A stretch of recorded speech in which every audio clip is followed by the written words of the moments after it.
উত্তরণের আজকের পর্বে স্বাগত। আজকের ভিডিওতে আমরা দুই তরুণ WBCS অফিসারের সাক্ষাৎকার নিয়ে এসেছি।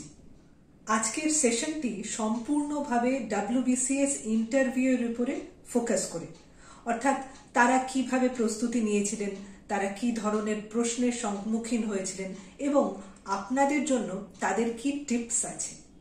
যদি আপনি WBCS বা যে কোনো কম্পিটিটিভ এক্সামের ইন্টারভিউয়ের জন্য প্রস্তুতি নিচ্ছেন, তাহলে আজকের পর্ব আপনার জন্য অত্যন্ত গুরুত্বপূর্ণ এবং আমি নিশ্চিত যে আজকের এই ভিডিওটি আপনাকে আপনার সাফল্যের যাত্রায় আরও অনুপ্রাণিত করবে। উত্তরণে আজ আমাদের প্রথম অতিথি শ্রী দেবাশিস কুমার রক্ষিত, যিনি 2023 সাল থেকে WBCS গ্রুপ এর ওয়েস্ট বেঙ্গল রেভিনিউ সার্ভিসে অ্যাসিস্ট্যান্ট কমিশনার অফ রেভিনিউ। এর আগে 2022 সালে উনি WBCS গ্রুপ বি এর ইন্টারভিউও সফল হয়েছিলেন। Hello Debashis, welcome to today's episode of উত্তরণ। উত্তরণের আজকের এপিসোডে তোমাকে অনেক স্বাগত জানাই। থ্যাংক ইউ ম্যাডাম, আমাকে সুযোগ দেওয়ার জন্য। আচ্ছা দেবাশিস, তুমি তো সাকসেসফুলি WBCS গ্রুপ এ আর গ্রুপ বি দুটোর ইন্টারভিউ ক্লিয়ার করেছিলে, রাইট? Yes madam. কোন সালে যদি একটু আমাদের বলো। ম্যাডাম, আমি 2020 বা 2020 সালে ওয়েস্ট বেঙ্গল রেভিনিউ সার্ভিসে সিলেক্টেড হই গ্রুপ এ, আর 2021 পুলিশ সার্ভিসে আমি সিলেক্টেড হই। আচ্ছা আচ্ছা, তার মানে কারেন্টলি তুমি এখন গ্রুপ এ ওয়েস্ট বেঙ্গল রেভিনিউ সার্ভিসে আছো। Yes madam, West Bengal revenue সার্ভিসে। আচ্ছা দেবাশিস, যেহেতু তোমার একাধিকবার WBCS ইন্টারভিউ দেওয়ার অভিজ্ঞতা আছে, যদি একটু আমাদের সাথে শেয়ার করো যে তুমি BCS এর ইন্টারভিউ প্রস্তুতি কিভাবে নিয়েছিলে। ম্যাডাম, আমি 2020 বা 2020 সালে ওয়েস্ট বেঙ্গল রেভিনিউ সার্ভিসে সিলেক্টেড হই, আর 2021 বা 2021 ওয়েস্ট বেঙ্গল পুলিশ সার্ভিসে আমি সিলেক্টেড হই। ম্যাডাম, যেহেতু আমাদের প্রত্যেকটা রিটেন এক্সামের একটা সিলেবাস থাকে, কিন্তু আমাদের ইন্টারভিউ বা যেটা মেইনলি আমরা পার্সোনালিটি টেস্ট বলি, তার কোনো সিলেবাস থাকে না।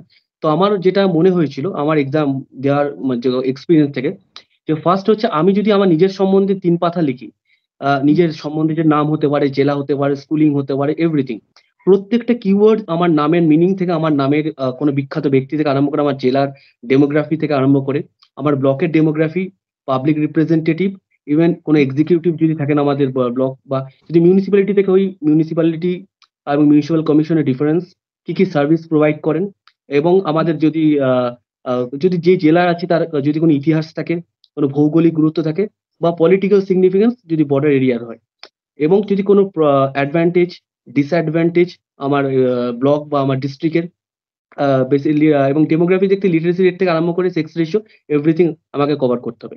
এরপর আমি ওয়েস্ট বেঙ্গলের দিক থেকে আসবো। ওয়েস্ট বেঙ্গলে আমাদের যে ইম্পর্টেন্ট ক্যাবিনেট মিনিস্টার পোর্টফোলিও যারা হোল্ড করছে, বা যে সার্ভিস আমি অ্যাসপায়ার করছি, তাদের সম্বন্ধে একটু ব্যাকগ্রাউন্ড, কি কি তারা স্কিম ইমপ্লিমেন্টেশন করে বা তার অ্যাক্টিভিটি কি। এবং তারপরে যদি আমি ফিমেল ক্যান্ডিডেট হই, আমার ক্ষেত্রে আমি মনে করি যদি মেল ক্যান্ডিডেট বা ফিমেল ক্যান্ডিডেট ক্ষেত্রে একটা প্রশ্ন ডিফারেন্স আছে, যে 5 জন ফিমেল পাবলিক রিপ্রেজেন্টেটিভ, এমপি বা MLA, এগুলো প্রশ্ন আছে। আর আরেকটা হচ্ছে যদি হ্যাঁ, সিটি বেসড হলে সিটি, আমরা যেমন স্মার্ট সিটি, এরকম তার নিয়ে একটা পড়াশোনা করতে হয়েছিল। বাহ, মানে তুমি একদম ইন ডেপথ যা যা আসতে পারে লাস্ট কয়েক বছর ধরে যে প্যাটার্ন ফলো করা হয়েছে ইন্টারভিউতে, সেই সব মাথায় রেখে প্রস্তুতি নিয়েছি। একদম ম্যাডাম, এটা আমি মানে নিজের সম্বন্ধে কি বলতে গেলে প্রত্যেকটা কিওয়ার্ড ধরে ধরে আমি পড়াশোনা করেছিলাম। এক্সেলেন্ট, খুব ভালো, খুবই ভালো। আচ্ছা দেবাশিস, যখন ইন্টারভিউ রুমে তুমি ঢুকলে আর যখন বেরোলে, এর মাঝখানে কতটা সময় কেটেছিল? তখন কি মনে হয় যে এতটা সময় ধরে ইন্টারভিউটা চললো? প্রথমত সেটা ফ্রি ফ্লোতে চলে যায়। মানে আমি তো আমার 27 মিনিট আমি পরে ঘড়িতে দেখেছিলাম 2020 ক্ষেত্রে, কিন্তু সেটা আমি সত্যি বোঝা যায় না, কারণ একটা প্রেসার সিচুয়েশন। লাস্ট 2-3 মিনিট হচ্ছে, প্রথম 2-3 মিনিট এবং লাস্ট 2-3 মিনিট আমার মানে খুব ইম্পর্টেন্ট টেম্পো সেট করার জন্য, এবং এন্ডিং এর থেকে তার মাঝের টাইমটা অন্তত আমি ফ্রি হয়ে গেলে অনেকটা ইজি হয়ে যায়। একদম একদম। আর তোমার কি মনে আছে এই দুটো ইন্টারভিউর ক্ষেত্রেই বলছি, কি কি প্রশ্ন করা হয়েছিল, কি কি, বা তুমি যদি বলো কোন কোন বিষয় থেকে, মানে এটা কি সিচুয়েশন বেসড কোশ্চেন্স ওনারা করেছিলেন, না কারেন্ট অ্যাফেয়ার্স এর থেকে বেশি, নাকি তোমার সাবজেক্টের থেকে, প্যাটার্নটা কেমন ছিল? ম্যাডাম, একাডেমিক্স দিক থেকে আমার প্রশ্ন খুব একটা আসেনি। কারেন্ট অ্যাফেয়ার্স থেকে প্রচুর প্রশ্ন এসেছিল। সেটা ইভেন আমাদের যদি বলি সিচুয়েশন বেসড আমাকে করা হয়েছিল। আমি যেহেতু পুলিশ সার্ভিসে অ্যাসপায়ার করছিলাম, আমাকে বলা হয়েছিল যে একটা রায়োটের ক্ষেত্রে একটা প্রিভেন্টিভ অ্যাকশন কি? একজন তুমি যদি এসডিপিও হয়ে যাও, তো এরকম আমাকে সিচুয়েশন বেসড কোশ্চেন করা হয়েছিল। কারেন্ট অ্যাফেয়ার্স এর ক্ষেত্রে তখন কোপ 26 কনফারেন্স অফ পার্টিস অফ 26-27 এরকম কিছু একটা চলছিল। আমাকে বলা হয়েছিল বলতে যাওয়ার জন্য। আর লাস্ট 2 বছর খুব ইন্টারেস্টিং একটা টপিক ছিল যে লাস্ট 3 মিনিট একটা টপিকের উপর লিখতে হয়। তো সেখানে আমাকে সিএ, এনআরসি নিয়ে লিখতে বলা হয়েছিল। তো সেটাও খুব ইম্পর্টেন্ট। তো মেইনলি আমার কারেন্ট অ্যাফেয়ার্স এবং সিচুয়েশন বেসড টপিকের উপর লিখতে হয়েছিল এক্সাম মানে ইন্টারভিউটা। আচ্ছা, দেবাশিস, আই এম শিওর যে যারা যেসব WBCS অ্যাসপিরেন্টসরা তোমার ইন্টারভিউ শুনছে, তারা নিশ্চয়ই খুব জানতে ইচ্ছুক যে সিচুয়েশন বেসড প্রশ্নটাতে তুমি উত্তর কি দিয়েছিলে। তোমার কি মনে আছে? হ্যাঁ ম্যাডাম, প্রথমত আমাকে প্রশ্ন করা হয়েছিল তুমি যে এসডিপিএস এ পোস্টেড, তোমার যদি কোনো রায়ট হয় তাহলে তুমি কি করবে। তো আমি ফার্স্ট বলতে আমার এটাও একটা ভুল আমার অনেকজন করে, আমি তার প্রিভেন্টিভ অ্যাকশন না বলে আমি পরের অ্যাকশনটা বলা ছিল, কোর্স অফ অ্যাকশন বলে দিয়েছিলাম যে পরবর্তীকালে আমি ইকুয়াল মেনটেন করবো এরকম করবো। বলছেন না, প্রিভেন্টিভ অ্যাকশন কি নেবে। তখন আমি খুব ঠান্ডা মাথায় এটা বলেছিলাম যে ফার্স্ট হচ্ছে একজন এসডিপিএস আমার দরকার হচ্ছে একটা এরিয়া জুড়ে কিন্তু কোনো প্রবলেম হয় না, কমিউনাল রাইট বা কিছু হয় না, মেইনলি কোনো পকেট থাকে যেটা সেন্সিটিভ পকেট, সেগুলোকে আইডেন্টিফাই করবো। তারপরে যেটা হবে যদি অলরেডি হয়ে যায়, তখন ক্ষেত্রে আমাকে সেই সব জায়গায় কমিউনিকেশন সিস্টেমটা বন্ধ করে দিতে হবে, যাতে ফেক নিউজের ক্ষেত্রে কিন্তু প্রচন্ড ভাবে এটা ছড়ায়। আর 3 নম্বর হচ্ছে যে বোথ কমিউনিটি থেকে আমি কোনো রিপ্রেজেন্টেটিভ নিয়ে তাদের সঙ্গে গোল টেবিলে বসে ব্যাপারটা শান্তিপূর্ণ সহাবস্থানের মাধ্যমে সলভ করার চেষ্টা করবো। তো আমার এই 3টে মেইন পয়েন্ট ছিল বলার। আচ্ছা, আচ্ছা, আচ্ছা। দেবাশিস, এমন কোনো প্রশ্ন বা একাধিক প্রশ্ন যা ট্রিকি ছিল, চ্যালেঞ্জিং ছিল? হ্যাঁ ম্যাডাম, ফার্স্ট একটা প্রশ্ন আমার এখনো মনে পড়ে। আমি যখন ইন্টারভিউতে গিয়েছিলাম, আমি লাস্ট ক্যান্ডিডেট ছিলাম। আমাকে বলা হয়েছিল তুমি একজন লাস্ট ক্যান্ডিডেট, এর অ্যাডভান্টেজ এবং ডিসঅ্যাডভান্টেজ কি। তো এই কোনো ডিসঅ্যাডভান্টেজ আছে কি? আমার সেই মুহূর্তে মনে আসে না, এটা হচ্ছে লাকিলি আমি বলেছিলাম নেই। অ্যাডভান্টেজ আমি বলেছিলাম যে লাস্ট ক্যান্ডিডেট একটা like a dessert, it completes the meal. আর সারাদিনের রেস্টটা, ক্লান্তির রেস্টটা কিন্তু এই ডেজার্টের মাধ্যমে বা কোনো খাবারের পুরো কোর্সের ডেজার্টটাই আমাদের কমপ্লিট করে। তো তার ইম্পর্টেন্ট মানে গুরুত্বটা অপরিসীম। এটাই আমার উত্তর ছিল। এটা আমার ট্রিকি লেগেছে। এটা ফার্স্ট প্রশ্ন ছিল আমার। বাহ, বাহ। আর এমন কোনো প্রশ্ন যার উত্তর তুমি জানতে না? হ্যাঁ ম্যাডাম, এরকম হয়েছে 2021-এ বিশেষ করে আমার এমন অনেক র‍্যাপিড ফায়ার প্রশ্ন ছিল যেখানে আমি অনেকটাই পারিনি অনেক জায়গায়। কিন্তু আমি বলব প্রশ্ন দুটো জিনিস হয়, একটা ওপিনিয়ন বেসড প্রশ্নের ক্ষেত্রে আমার ওপিনিয়ন থাকবেই। সেখানে হ্যাঁ না বলার কোনো জায়গা নেই। কিন্তু যেটা ফ্যাকচুয়াল প্রশ্ন, যদি আমার হতেই পারে রিডান্ডেন্ট, আমাকে যেমন সপ্তর্ষি মণ্ডল থেকে ৭টা তারার নাম জিজ্ঞাসা করা হয়েছিল। আমাকে যেমন নন্দীগ্রাম ভার্ডিক্ট নিয়ে সুপ্রিম কোর্টের জাজমেন্ট জিজ্ঞাসা করা হয়েছিল। যেগুলো আমার সেই মুহূর্তে আই ওয়াজ নট সিউর। সেখানে কিন্তু একটা বলা উচিত, আমি যেটা বলেছিলাম যে আমি জানি না, এই মুহূর্তে আমার জানা নেই। কিন্তু আমি এটা অবশ্যই দেখে নেবো। সরি ম্যাডাম বা সরি স্যার, ওনারা এটাই বলেছিলাম। তো আমার মানে গেস ওয়ার্ক কোনোভাবেই করা উচিত নয় এখানে। ওনারা তোমার অনেস্টিটা চেক করেন। কারেক্ট, কারণ ইন্টারভিউ মানে তো অ্যাকচুয়ালি পার্সোনালিটি টেস্ট। তুমি কিভাবে স্ট্রেসফুল সিচুয়েশন হ্যান্ডেল করছো সেটাই যারা ইন্টারভিউ বোর্ডে থাকেন they try to test that. আচ্ছা দেবাশিস, ইন্টারভিউর সময় যে পার্সোনালিটি টেস্ট যখন চলছে, তখন পার্সোনালিটি মানে তো শুধুমাত্র কি উত্তর দিচ্ছি তা নয়। তুমি যেহেতু দুবার সাকসেসফুল, আমাদের নন ভার্বাল কমিউনিকেশন মানে যে যে শব্দের মাধ্যমে না, বাকি পার্সোনালিটির মাধ্যমে আমি কতটা ভালোভাবে কমিউনিকেট করতে পারছি সেটাও ইম্পর্টেন্ট। এই ব্যাপারে তুমি কি বলবে? হ্যাঁ ম্যাডাম, আমাদের যেহেতু ভার্বাল কমিউনিকেশন only 7 থেকে 8%, আমাদের কিন্তু 92 থেকে 3% হচ্ছে আমার নন ভার্বাল কমিউনিকেশন। অর্থাৎ আমি কিভাবে ঢুকছি, ঢোকাটা সবসময় আমার মনে হয় যখন আমরা মানে যাবো মানে ইন্টারভিউ রুমে, তখন আমাদের কিন্তু ওনাদের কাছে ফার্স্ট অফ হচ্ছে গ্রিট করাটা খুব ইম্পর্টেন্ট। আমরা অনেক টাইম সেন্সটা একটা রাখা উচিত, সেটা তো ঠিক আছে, কিন্তু হাঁটাটা খুব জোরেও হবে না, আর খুব আস্তে হবে না, এবং যেন পায়ের এমন কোনো নতুন জুতো পরবো না যাতে আমাদের শব্দ হয়, এটা খেয়াল রাখতে হবে। সেকেন্ড হচ্ছে বসার পোস্টারটা এমন হবে যাতে আমি যেন স্ট্রেট থাকে আমার সিদ্ধারাটা, মেরুদণ্ডটা। কারণ আমি যেন খুব মানে স্ট্রেট করতে না যাই, কারণ এমন একটা সাপোর্ট ব্যাকে নিয়ে যাতে আমার স্ট্রেট ভাবে বসতে পারি। আর হাতের পোস্টার সবসময় আমি বলবো এইভাবে রাখা ল্যাপের উপর, কারণ এটা হচ্ছে আমি ওপেন টু কমিউনিকেশন। অনেকজন হাতটা ক্লোজ করে দেয়, সেটা কিন্তু নেগেটিভ বডি ল্যাঙ্গুয়েজ। আর হাত নাড়ানো, কথা বলতে বলতে এটা খেয়াল রাখতে হবে। Eye contact is very important. যারা প্রশ্ন করছে তার সঙ্গে আমি আই কন্ট্যাক্ট করবো, কিন্তু এমন ইন্টেন্স করবো না যাতে সে অস্বস্তি বোধ করে। মাঝে মাঝে আমি ব্রেক করবো, ব্যাপারটা স্মুথলি চলবে। আর সবাইকে দিকে আমি তাকাবো। আর লাস্ট যতক্ষণ ওনারা বসতে বলছেন আমরা বসবো না। ওনারা পারমিশন দিলে আমি উঠবো। যদি ল্যাঙ্গুয়েজে আমি খুব কমফোর্টেবল না হই, তখন আমরা ইংরেজিতে বা বাংলাতে যদি সেটা পারমিশন নিয়ে নেবো। আর সবসময় হচ্ছে যখন আমি গ্রিট করবো, হালকা মাথাটা যদি ঝুঁকে বা এই জাতীয় গ্রিট করি তখন অনেকটা বেটার লাগে। স্ট্রেট যাতে আই কন্ট্যাক্ট না করে, এই কিছু জিনিস আমার মনে হয় একটু ফলো করলে বেটার হয়। আর জুতো বা জুতোটা আমার যখন বসবো স্ট্রেট ওয়েতে বসবো, ফিঙ্গার মানে লেগ ক্রস করবো না। এই ছোটখাটো জিনিসগুলো কিন্তু একটু মাথায় রাখতে হবে। আর সুদিং কালারের ড্রেস পরবো, যেটা খুব চোখেও লাগবে না কিন্তু একটু মিষ্টি লাগবে। এই ব্যাপারগুলো রাখলে ব্যাপারটা অনেকটা বেটার হয়ে যায় আমার মনে হয়। একদম। আচ্ছা, আজকে যদি তোমাকে ডব্লিউবিসিএস ইন্টারভিউতে ডাকা হয়, মানে এর পরবর্তী সময় বলছি, তাহলে তুমি কি কি জিনিস আলাদাভাবে করবে? প্রস্তুতি এবং ইন্টারভিউ বোর্ডে ডিউরিং দ্য ইন্টারভিউ কি কি আলাদা করবে? একদম ম্যাডাম, আমার যেটা মনে হয়েছে আমার ইন্টারভিউ এক্সপিরিয়েন্স থেকে, যে ইন্টারভিউটা যত না নলেজ টেস্ট, আমি আগেও ভুল করতাম, আমি যতই করে যাই, কিন্তু ফার্স্ট হচ্ছে ডেলিভারির উপর ডিপেন্ড করে আমি কিভাবে ডেলিভার করছি। একটি উত্তর ৩-৪ রকম ভাবে ডেলিভার করা যায়। সেকেন্ড হচ্ছে ইন্টারভিউ বোর্ডে আমার মনে হয় হাম্বেলনেস আর একটা স্মাইল, এই দুটো হচ্ছে খুব ইম্পর্টেন্ট একটা অ্যাসেট। আর থার্ড হচ্ছে আমার মনে হচ্ছে যে আমার এখন মনে হচ্ছে ইন্টারভিউতে আমি কিভাবে উত্তর দিচ্ছি তার এন্ডিং নোটটা কিন্তু আমার পরের প্রশ্নটা তৈরি করে দেয়। তো সেখানে কিন্তু আমি এন্ডটা করার থেকে আরো যত্নশীল হতাম।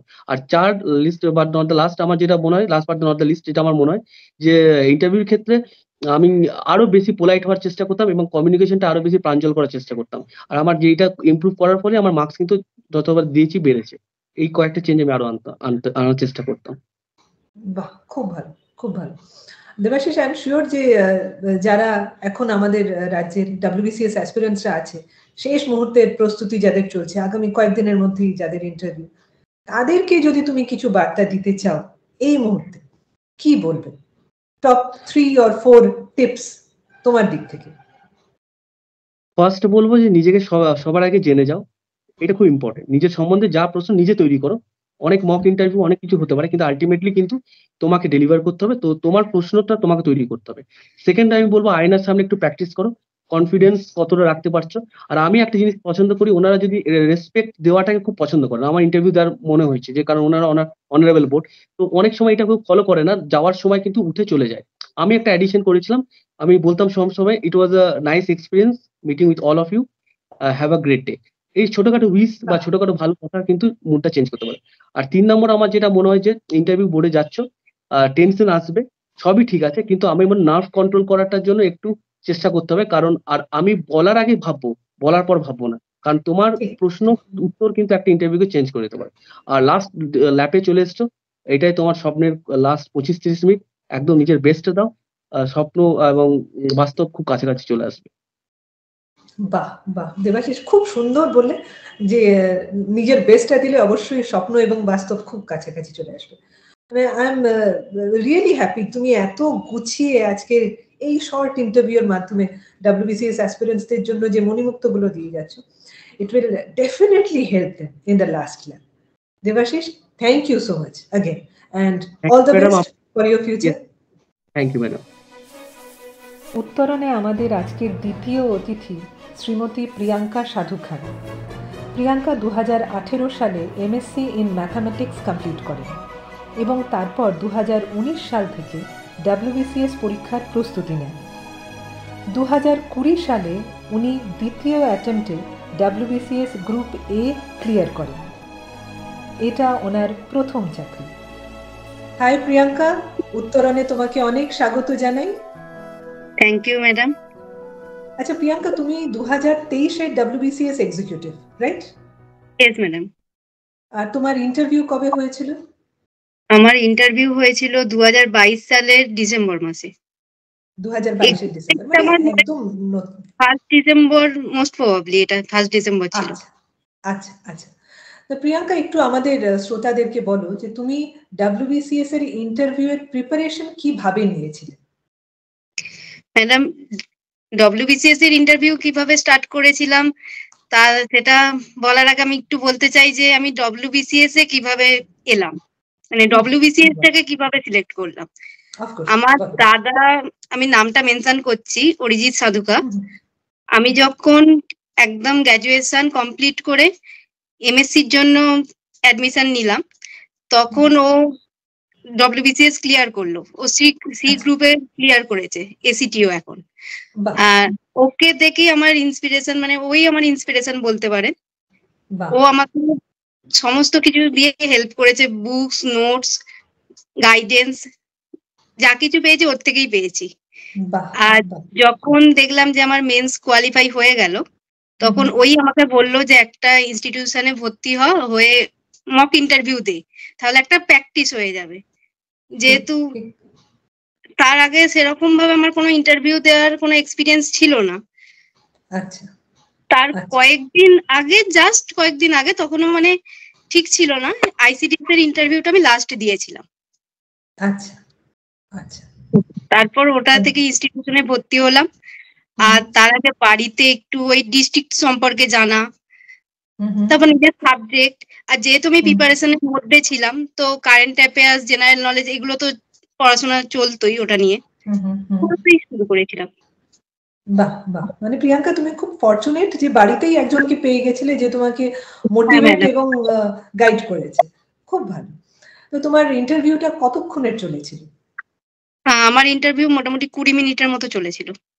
আচ্ছা, আর তোমার কি মনে আছে যে তোমাকে কোন কোন টপিকস থেকে জেনারেলি প্রশ্নগুলো করা হয়েছিল? মানে একাডেমিক্স না, কারেন্ট অ্যাফেয়ার্স না, সিচুয়েশন বেসড, কেমন ছিল?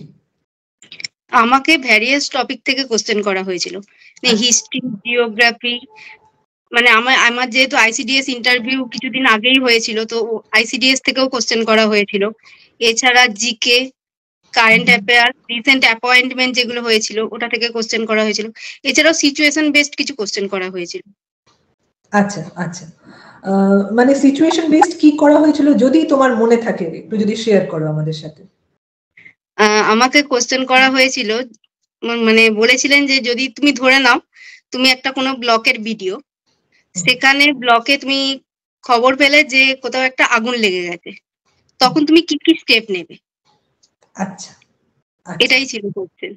আচ্ছা, মানে অন দ্য স্পট তুমি ভেবে কিভাবে গুছিয়ে তোমার উত্তরটা দিতে পারছো সেটা ওনারা টেস্ট করছিলেন।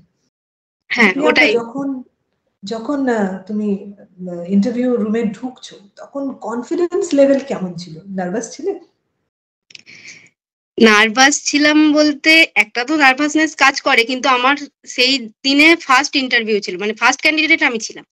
তো আমার কারোর থেকে কিছু শুনতে হয়নি যে কেমন কোশ্চেন করা হচ্ছে বা কিছু, এটা আমাকে শুনতে হয়নি। তো আমি ছিলাম, কনফিডেন্টই ছিলাম ঢোকার সময়, যে চাকরি পাবোই এটা ভেবে যাইনি, যে ভেবেছিলাম যা পারবো বলে আসবো, যেটা পারবো বলবো, যেটা পারবো না বলে আসবো, মানে পারি না সেটা বলেই দেবো, জানি না।